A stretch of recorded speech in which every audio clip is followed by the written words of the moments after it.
ببین من یه یورو دیدم اومده بود گربه با پرچم یوگسلاوی پشتش. بعدش اومده بود گفته بود که زنده باد نادرشاه، بعدش با پرچم جمهوری اسلامی ایران. بعدش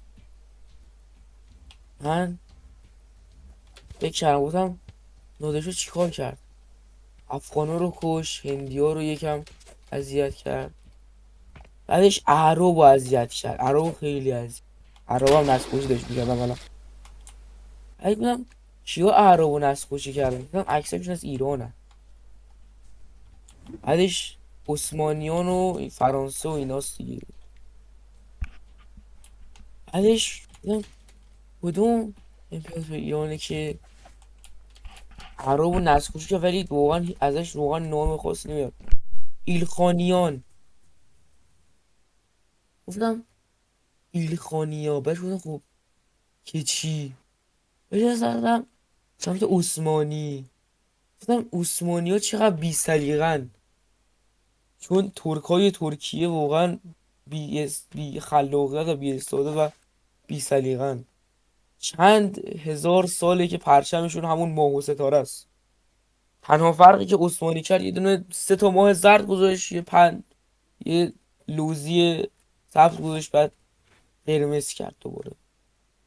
بچه میدم همه ماه و ستاره سفید قرمز بود.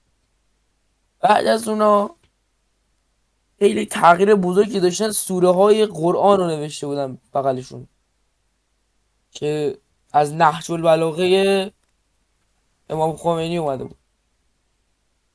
بعدش